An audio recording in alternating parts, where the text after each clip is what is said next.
Hey everyone, my name is Dr. Dolores Tarver. I am a licensed psychologist here in Georgia, and it is time for this good old tea. Tea Time with Dr. Tarver is a wellness podcast. It is not intended to be a substitute for a relationship with a licensed psychologist. So, welcome to Stay Safe September, everyone. This is a month that really focuses a lot on protective factors, looking at our health, allowing us to make choices that are going to set us up to be successful and not have so many difficulties when we don't make those good choices. And I really want to focus this month on resiliency. So, what can we do to protect ourselves from things that just cause us to be either in unsafe places or situations or not to feel safe within ourselves? So I'm going to be talking this month in this series about things such as healthy sexual identity, boundaries. We're going to talk about some recovery during this month. We are going to just address all the things that will set us up to have the safe spaces that we deserve in our lives. And so the topic for today, I've been trying not to follow the R. Kelly trial, but I found myself just wanting to check in on the news and just see how things are progressing, how testimony is going. I always want to celebrate women who feel empowered to share a story that I know is going to be received with a lot of controversy and feelings about what did you do to put yourself in this situation? How come you stayed this long? If you were my child, I wouldn't have. Your parents allowed you to. You got paid for. All of these things that are coming along with this culture that we have of blaming people for being traumatized, and all of the ways that we make excuses for perpetrators. But also, I was in a group. We're in these groups on social media, and there was the discussion about Megan Thee Stallion, and I know that she is controversial for a lot of different reasons. In this particular group, she was being highlighted for her efforts to pursue her bachelor's degree, and I was just really struck by this very strong comment and ongoing conversation about this comment regarding that she is not anyone to be celebrated because all she does is perpetuate whole culture. And so I felt like I wanted to start off this month and really address what I feel like is this myth of whole culture and really want to work toward affirming healthy sexual identity. So let's start off by just talking about some things that I want to be really clear with. I am talking about adults who have the capacity to consent, to be able to express themselves, to be able to understand their bodies. I very much respect and appreciate and feel like it is needed for us to have appropriate boundaries with our children. They need to be wearing age appropriate clothing. They need to be watching age appropriate videos. They need to be listening to age appropriate music. They need to have their tablets and other media monitored. They need to have restraints and things in place because there are a lot of predators out there. And what we don't want are our children to be exposed to things before they fully even understand themselves as a realized human being. So we're not talking about children in the podcast today. We are talking about adults and very specifically the things that affect how we develop as sexual beings in our adulthood. Unfortunately, there are a lot of things that interfere with us developing, I feel like, in healthy, expressive ways where we can feel true to be who we are, and express ourselves in ways that make us feel good and valued and pleased. And sometimes what ends up happening, and I am a person who identifies as Christian. I grew up in the Methodist Church, AME most of my life, CME when I wasn't AME. And so I am not at all against faith-based institutions and most definitely not against spirituality. Unfortunately, what has happened within some communities, religious communities, is there has been this notion of religion teaching us to repress sexual urges and desires and impulses. And again, I want to be clear. I'm not talking about good, healthy sexual boundaries, knowing when to touch and not touch people, respecting people's space. But I mean, just the normal things that we experience as we're growing and developing that are part of our existence in this world. So yes, we do have attractions to people. We do have sensations and urges that we experience in our bodies. And often religion was used to tell us that's not good. Don't touch yourself. Don't let other people touch you. That's not normal. That's sinful. You need to be chaste. You need to be virtuous. You need to save yourself.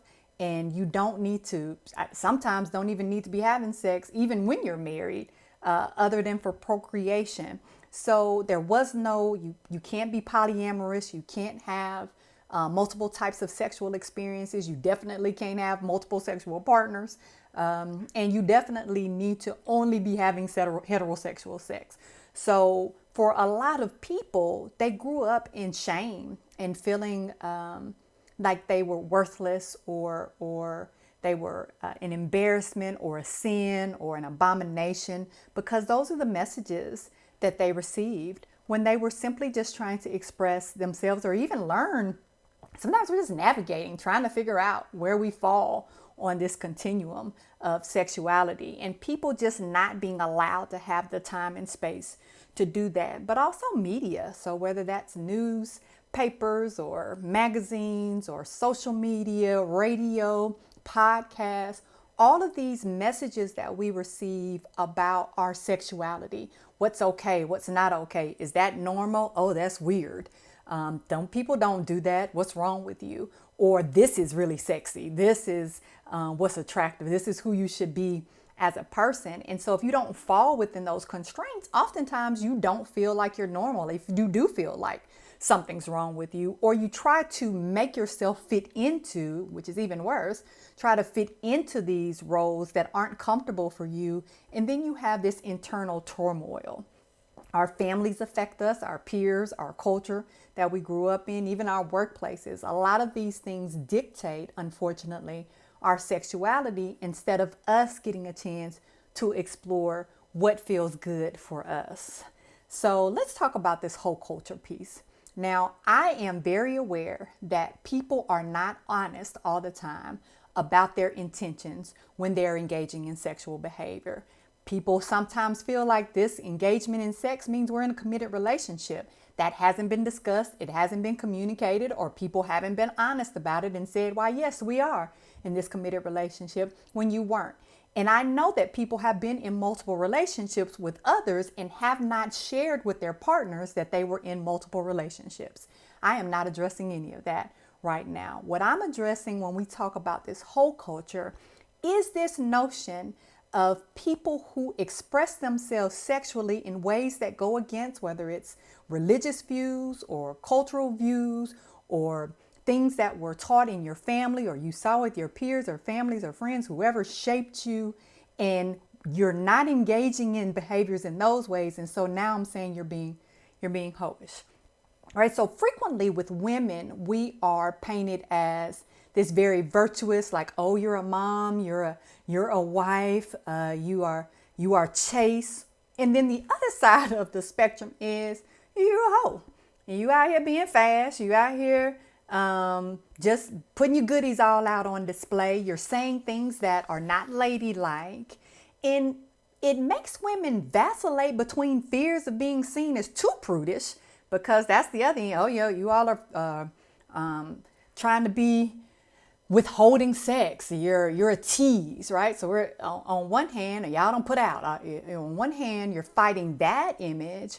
And on the other hand, you also are fighting this image of, well, I got to be really careful what I say, what I talk about that I'm doing. And so it makes a woman feel very repressed sometimes, as if she cannot be who she really is, or this pressure to live up to some expectation of being this vixen, lady at home and a freak in freaking the in the house and a lady in the streets and trying to navigate that. And it makes you feel really disintegrated as a woman. And then men are growing up with this notion of being very sexual, hypersexual, mandingo, warrior sexual. Anything that moves, you're trying to have sex with. Or on the other end of the spectrum, well, I don't want to live like that. I don't want to have that reputation of being someone who is unfaithful to women, who dogs women out, who just wants sex, who treats women as objects. And so men are also feeling like, okay, on the one hand, if I don't fall into this pattern, then I'm not considered man enough. And if I fall into this pattern, then I'm considered a hoe. Or I'm a dog, right? And so men are also trying to balance these ideas of who they are as sexual beings, and either feeling afraid they can't act on their impulses because they'll turn into these horrible people who are just out here taking advantage of women, and not being able to express who they are and what they like. And as you can see, those kind of things are going to create some dynamics within people: anxiety, depression, confliction about who they are and who it's okay to be with and how it's okay to be with people. And we start very young with our children doing these kind of things where we're expressing who they can be as even little people. That affects their sexual identity as they grow up. When we put that religion or those views, I will never forget talking to a woman, and she was very sincere in this, and it was very hurtful to her in terms of how it was affecting her sexually in her marriage. But she was taught that once you had children, you no longer can engage in oral sex because you're going to be kissing your children with that mouth. You can't be putting that mouth on sexual organs. And so here I started out being this way in our marriage. Now we have children and I'm different. It's causing problems because the behaviors have changed and where our sexual intimacy is not the same. But for her, she really felt like that was a violation. It was unclean. It was unhealthy, and it could affect her children. And you all have heard we frequently say that they're urban legends or myths. You masturbate, you'll go blind. But there are people that really, these kind of things were reinforced, that masturbation is unhealthy, it's unnatural, it's not of God. And so people don't feel comfortable even touching themselves. So how are they going to feel comfortable with someone else touching them? Or being restricted in terms of who you're able to date and being able to explore relationships with different people. And so people don't even feel comfortable when they're having urges or they're having attractions to allow their behavior and who they're attracted to actually match. It can cause a lot of shame within people. And as we know, shame can be very destructive to one's self-esteem and one's sense of worth. But it also makes us fear being rejected, or we actually get rejection when we talk to people about things. We feel like they're safe, and then they turn our words against us and, oh, that's sick. What's wrong with you? You're twisted. And then we go and spread that information to other people. And so it makes people retreat in and not feel like they can be comfortable. And so, yes, you do have people that are hiding their behaviors, and not because, some of us are private, but they're hiding them because they don't want to be judged for them.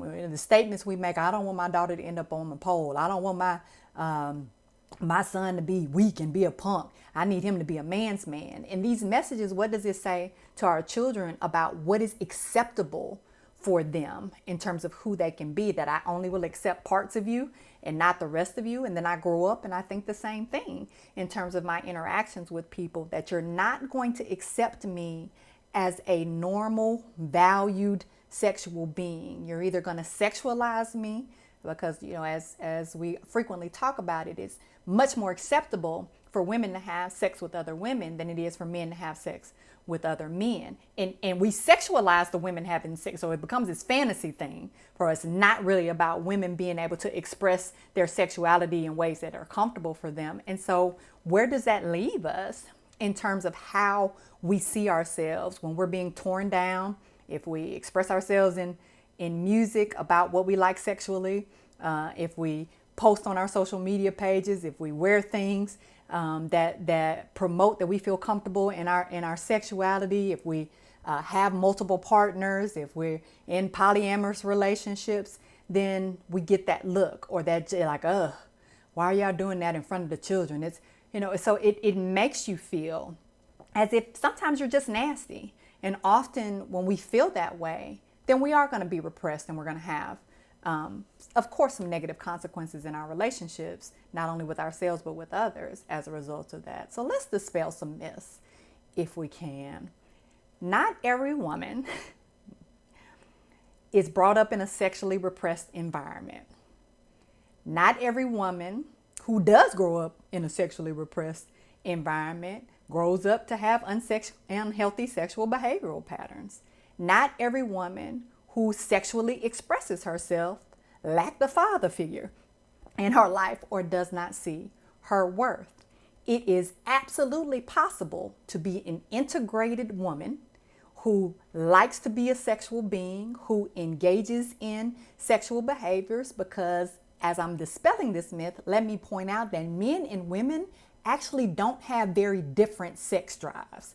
What ends up happening is these other factors that come into play about things like masturbation, and if it was reinforced for you to be able to express yourself sexually, if you were chastised, if you were restricted, if you were punished. Those are the things that end up affecting how we express our sexual desires. What is acceptable, not acceptable. But if you strip away the negative things that are often said and done about us as sexual beings, it really equalizes out in terms of who we are, regardless of gender, as sexual beings. Another myth or several sets of myths I want to kind of expel is that it is very normal in your 20s to express yourself sexually, to feel more sexually free as you're a young adult getting out of your home. So not every man that is a sexualized being in his 18, 19 through the 20 years was overly sexualized growing up or disconnected from other parts of intimacy. It can be very true that a man very much enjoys having sex, has a good sex drive, wants to have multiple partners, and there isn't any dysfunction underneath that. He didn't grow up with a controlling mama. He wasn't sexually abused, simply able to express himself in sexual ways and be comfortable in who he is as a sexual being. So again, you can be an integrated person. You don't have to be a hoe simply because you enjoy sex. You enjoy sex with multiple partners. You enjoy sex with a variety of genders. You enjoy sex in a variety of ways and places and positions. That doesn't make you a hoe. And so it is important for us when we're talking about people not to put judgment onto a person simply because they may have different sexual boundaries than we do. It's important that we have the period of time where we explore our sexuality, learn to love ourselves, know what we like in terms of touching ourselves and other people touching us, and being very mindful of how we're talking to other people about who we are as a sexual being and who they are as a sexual being. They don't always match up. You may absolutely have different sex drives. You can have different sexual interests and needs and wants and desires, and that's okay. Again, the goal is consensual, healthy, enthusiastic sex, right? So finding the appropriate partner for you. I think it's also really important that we are able to be honest with where we are. So when we're talking to people, we're coming from this place of comfort in who we are, so we can be honest with them about who we are. So we don't set up these dynamics where I'm not being transparent, and then that ends up causing some problems later on because expectations were not met because we discussed them, but we weren't honest about them. And so we're really in two different types of dynamics. And then I also think it is important that we are looking at ourselves, right? So instead of me thinking about what's wrong with what you're doing over there, how you're expressing yourself, what you're saying, what you're doing in terms of your sexuality, let me look at myself, right? Because different doesn't mean deficient.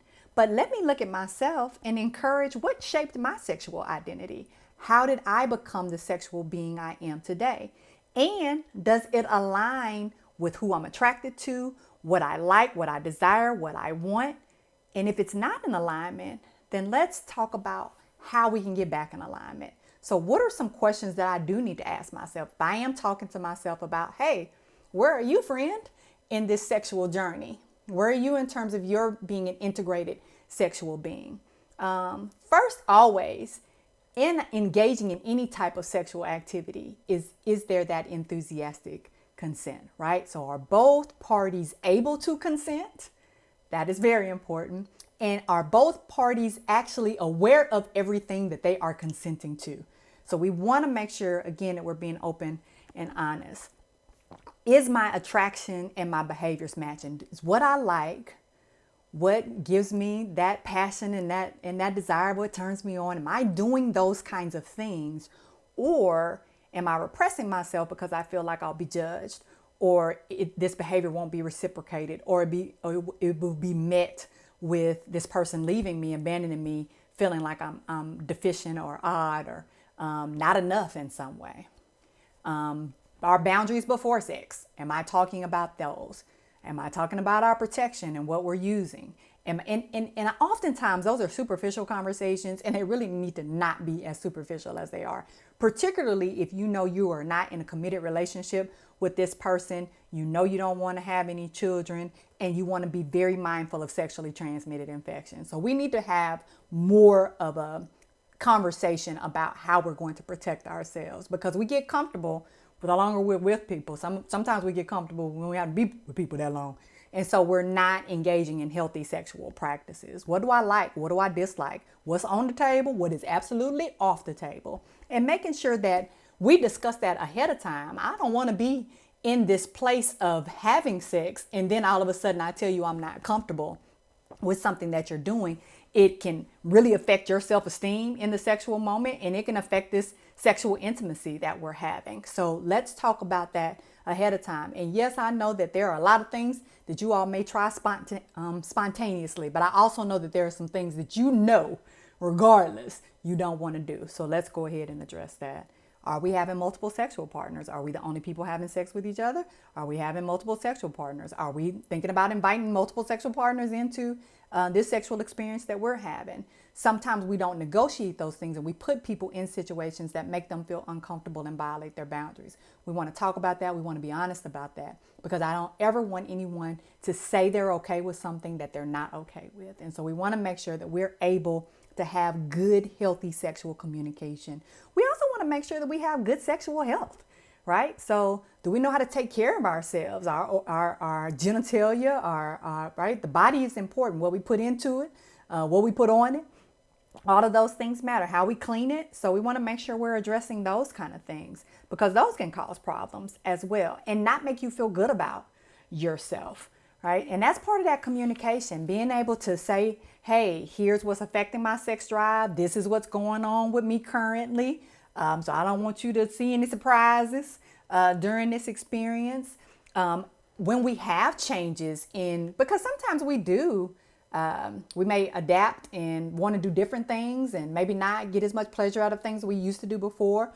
Or, some people like to kind of stay in a bubble with it. So, right, we need to discuss, okay, maybe that's not working for me anymore. We need to switch things up.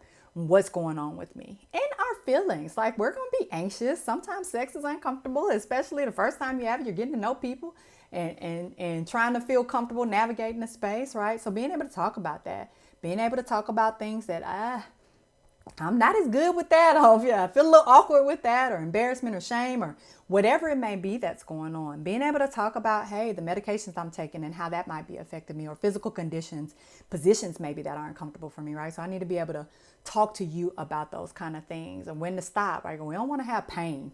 I know there's that edge right there on the verge, right? But we don't want anyone to leave and they need to go see a medical provider after some type of engagement, right?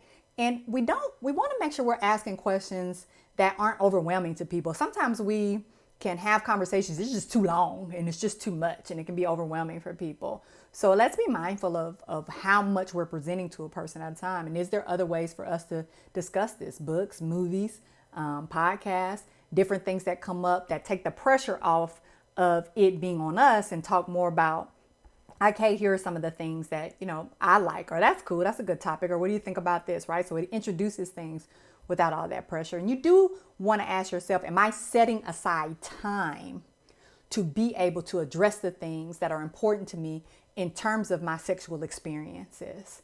Am I making time for intimacy? Am I making time for romance? Am I making time for foreplay and cuddling and kissing? And everybody's a little different in terms of what they want. But we don't ever want to get it to a point where we're so comfortable we stop asking people. We stop checking in with people about what is important for them. What does that person need in order for them to enjoy this experience? And what do I need, right? So we want to make sure we're always checking in about that.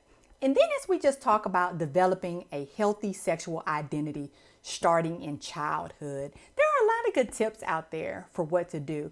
You can start with at birth with touch. Touch is such an important part of our identity as just regular human beings, even beyond the intimacy component. The touching of the face and the caressing of hands and hugs and kisses and rubbing hair, like all of those things, skin contact, eye gaze, all of those things are so important as you're developing your sense of self, your comfort in your body, your comfort with other people. So those begin from birth, and teaching children how to be able to receive that and how to express that is really important. And being able to get nurtured by both parents. Oftentimes I'll hear people say, well, they're yours until they're potty trained, or they're yours until they can walk, or they're yours until, no, we both need to be engaging from the start, them hearing both of our voices, them feeling both of our caresses, them being held by both of us, them being nurtured, and when they're hurting, they can come to both of us. And I do know that children can favor sometimes one parent over the other, but that doesn't mean you don't attempt and you're not right there, and you work to that point of allowing this child to feel more comfortable with you being in their space. Affirm your children in how they express themselves, how they wear their hair, how they dress, when they talk about their little crushes, when they talk about their friends, they talk about their interests. You want to affirm them in a variety of ways, and you don't want to restrict it to their gender. Oh, that's good for you being a girl, or oh, boys aren't usually good at that, right? We want to make sure that we're affirming them as a human being who has an identity, right? Because what ends up happening is inadvertently, most of the time, we're saying very gender stereotype type things. And so kids are growing up with these misperceptions about differences in who they are, what they can do, what's acceptable in terms of even being able to connect with others and have good boundaries. So we have to be really important about our language. We have to be mindful that we're teaching gender equity early on, that we are telling them they're amazing person. that yeah, if you little son want that pink ball, then hey, that's what I'm gonna get you because you want a pink ball. And we're not going to make a big deal about, well, boys don't have pink balls. No, the boys can have a pink soccer ball if they want to, because they just like the color pink, right? And so we're not going to make it an issue. And we often put things onto our children. We sexualize them. We make statements that make them not feel comfortable in their skin. And so it makes them have body shame early on. And so they're not comfortable. And we want to make sure that they are comfortable. We want self-esteem to be intact and developed at an early age. And that means with us. So when we teach them that they're important, that other people are important, how they can contribute as a good human being and show up and be compassionate, that makes a difference. That makes them feel good. And it allows them to also be able to feel good from stuff that they're doing and receiving in the world around them, right? So we're teaching them how to show up and be good folks and contribute to this place in which we live. So we want to reinforce the types of things that are going to allow them to have more opportunities to engage in sexual equality as they age, right? We want to talk to them about terminology that is important for them to understand. Like and I've shared this with you all before, little girls should not be referring to their vaginas as their pocketbooks. Right? So little boys should not be referring to their penises as down there, right? My special area, right? Like, it's a penis, it's a vagina. Let's give them the language so they can understand, because that's shame inducing as well. Like, I can't even talk about what it really is. And we want to make sure when we're talking to them about anatomy, we don't say, well, boys have this and girls don't, or girls have this and boys don't. Boys have this, girls have this. Some people actually have both, right? So we want to make sure that we're talking to them about things that will help them understand their peers, be accepting of their peers, be able to respect their peers in different ways. And there are a lot of books and resources, so I don't want you all to feel like you got to figure this out on your own. You don't, right? Teaching healthy gender roles. Everybody in the house should be able to do everything. Sis can take out the garbage, brother can wash the dishes. Right? So we want to make sure that because this is how we teach the importance of everybody's responsible for the home. So when you get into partnerships, you don't end up getting into positions where someone is doing the majority of work because you feel like, well, I shouldn't have to do that.